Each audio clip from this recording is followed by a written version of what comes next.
പ്രതീക്ഷിച്ചതിനേക്കാൾ 3% vote വർധനയുമായി Kozhikode ജില്ല polling ബൂത്തുകളെ സമ്പന്നമാക്കിയപ്പോൾ കടുത്ത വേവലാതിയിലാണ് മൂന്ന് മുന്നണികളും. വേവലാതി എന്ന് പറയുമ്പോൾ ആശങ്കയാണ്, ആർക്കൊപ്പമായിരിക്കും ഈ ഉയർന്ന പോളിംഗ്. എല്ലാ സ്ഥാനാർത്ഥികളും വിജയപ്രതീക്ഷയ്ക്കൊപ്പം അവസാനവട്ട കണക്കുകൂട്ടലിലാണ്.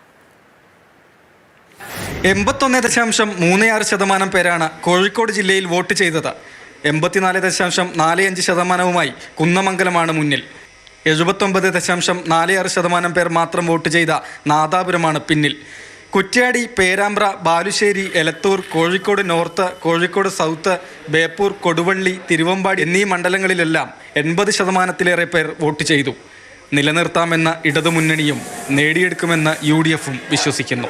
കോഴിക്കോട് ജില്ലയിൽ മൊത്തം അതായത് UDF തരംഗമാണ്. അത് കേരളത്തിലുണ്ടായിട്ടുള്ള തരംഗത്തിൻ്റെ ഭാഗം തന്നെയാണ്. വിശേഷ ഏറ്റവും കൂടുതൽ ഉണ്ടായിട്ടുള്ളത് നമ്മുടെ കുന്നമംഗലത്താണെന്നുള്ളൊരു യാഥാർത്ഥ്യമാണ്. അതായത് ലോക്കൽ ബോഡി ഇലക്ഷൻ, ആ ഇലക്ഷനോടനുബന്ധമായി നമ്മൾ നടത്തിയ പ്രിപ്പറേഷൻ, ആ പ്രിപ്പറേഷൻ്റെ തുടർച്ചയാണ് ഇത്. 100% പേരും ഇവിടെ വോട്ട് ചെയ്താൽ അതിനനുസരിച്ച് ഗുണം കിട്ടും എന്ന് കരുതുന്നതാണ്. ഞാൻ തുടക്കത്തിലേ പറഞ്ഞു, അതിൽ ഉറച്ചു നിൽക്കുക.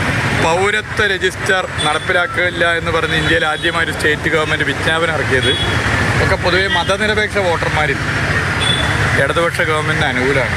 ന്യൂനപക്ഷ വോട്ടുകളുടെ ഏകീകരണവും BJPയുടെ സാന്നിധ്യവും എത്രത്തോളം എന്നത് എല്ലാവരെയും അമ്പരപ്പിക്കുന്നു.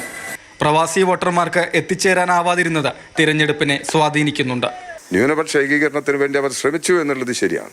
ആ ശ്രമം വെച്ചിട്ടാണ് അവർ ഇത്തരം കാര്യങ്ങളെക്കുറിച്ച് പറയുന്നത്. SDPIയും ഇടതുപക്ഷ ജനാധിപത്യ മുന്നണിയും ഈ തെരഞ്ഞെടുപ്പിൽ ഏതെങ്കിലും തരത്തിലുള്ള കൂട്ടുകെട്ടോ ധാരണയോ ഉണ്ടാക്കിയിട്ടില്ല. നഗരമണ്ഡലങ്ങളിൽ അപ്രതീക്ഷിത കുതിപ്പ് നടത്താനാവുമെന്നാണ് BJP പ്രതീക്ഷ. വടക്കു തരംഗമെന്നാണ് UDF പ്രത്യാശ. ചെങ്കോട്ടകൾക്ക് കോട്ടം തട്ടില്ലെന്ന് LDFും ആവർത്തിക്കുന്നു. അട്ടിമറികൾ സംഭവിക്കുമോ എന്ന് കാത്തിരിക്കുകയാണ് വോട്ടർമാർ. Team Mathrubhumi news, Kozhikode.